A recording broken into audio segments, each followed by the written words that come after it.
I got something stupid to say.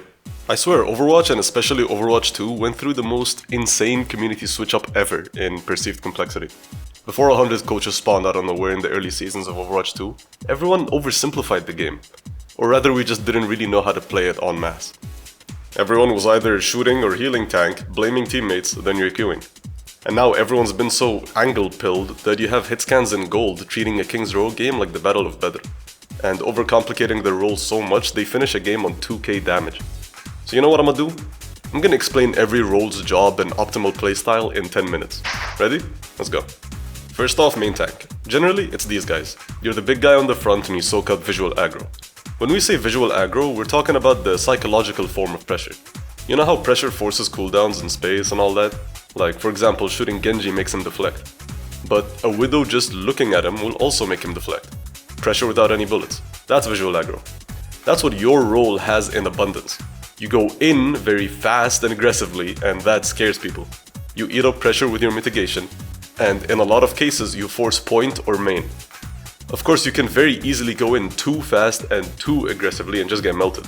So in the most concise way, you should spook with your mobility, hold main or point near a piece of cover, usually best depicted as a corner, and you survive to continue scaring people by alternating between your health, your mitigation tool, and your cover to soak up pressure.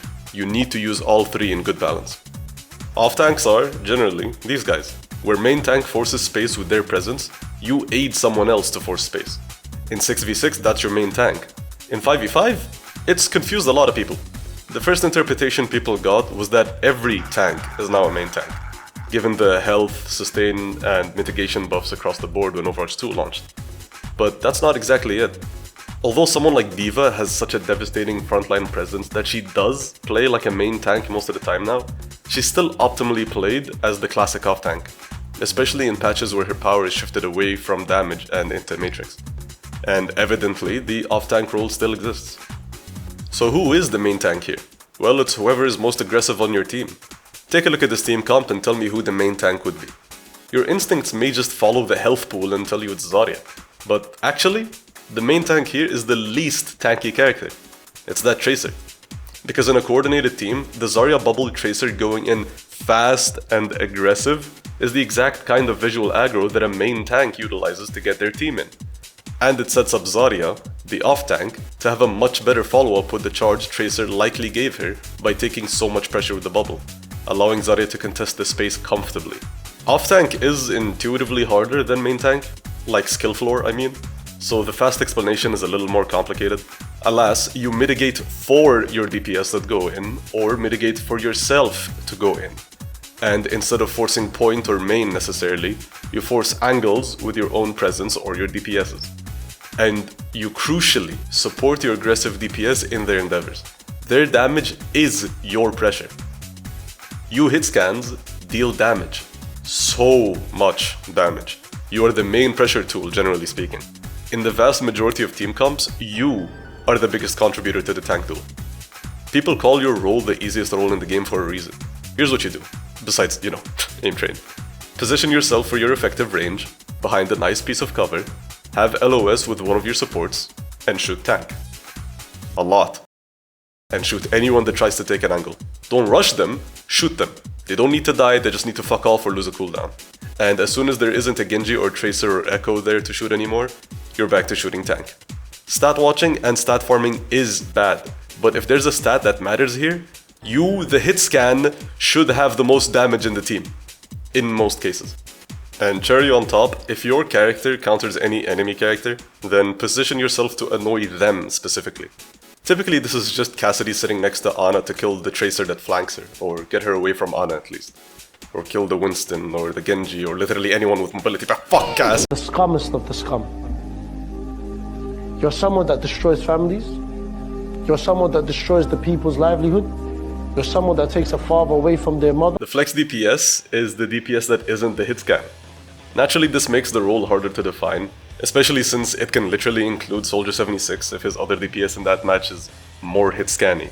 But anyway, universally you play in the space or hit scan makes for you.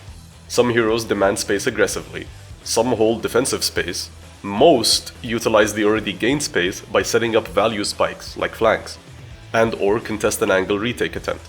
Since the enemy hitscan is in charge of first creating the space, the friendly mobile flex is in charge of stopping them, but it depends on counters and shit. There's a reason this role has the most guides, and they're all split per the character, because they're loosely defined into one category when they don't necessarily play the same. The defining feature that separates them from hitscans is that their effective or optimal range is generally closer. That's it. Not whether they fire bullets or projectiles, don't be dumb. This role is far too divided in playstyle and intrinsically complicated to make a summary of how to play, like I've done so far for the others. So I'll instead leave you with a short video that covers the most common archetype in the role, being flankers. There it is, click it. Right there. Click it. Here we are at the one that drives everyone insane. Now first things first, this has fuck all to do with healing output. Seriously, how are we still thinking this?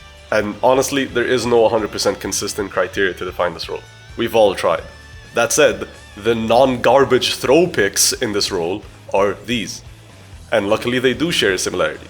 Somewhat. They all have a... No, they don't. But you know what all the roles can do?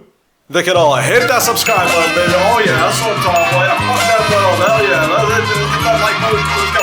Let's get 1 million likes. Look, all I can really give you as a separator between main and flex support is that a DPS player will have more success playing flex support than main support. This is dead-ass the distinction. And it started because initially there was only Lucio, and he has an extremely unique and demanding kit. And it stayed because Brig and Wu Yang fit the meta in the same combinations Lucio liked, most of the time. As for their playstyles? Yeah, no bro, nothing. Well, I mean, nothing categorically similar to each other while different to flex support. Every hero's got their own, even more so than flex DPS. But luckily they cover the same bases, like help your flex DPS secure the angle they want, pressure and or counter pressure with what your kit is good at, and heal bot even less than your flex support. And for flex support, again, no real distinction besides basically having a more basic hitscan-like kit. You also generally, have a higher healing output than the main support. Nothing to do with the role, it's just how the balance currently is. Your job also happens to be the most stacked. It doesn't necessarily make it more complicated than the other roles, just that you're responsible for more. That's why it's still by far the most OP role in a teamfight. You want to, this isn't ordered by the way, have your teammates be at a desirable effective health. This doesn't mean full HP. Full HP is nice, but you can leave someone at half if it means you can land a huge anti in that time, for example. It also means that low HP teammates do not take priority by default. The most endangered teammates do. A half HP Genji in a fight is way more important than a 1 HP Cass in perfect safety. Use your cooldowns properly. You're the role with the cooldown that gets called out all the time. No sleep, no Suzu, no lamp, right? Because they're strong as shit and they have long cooldowns. You waste them, you waste the game.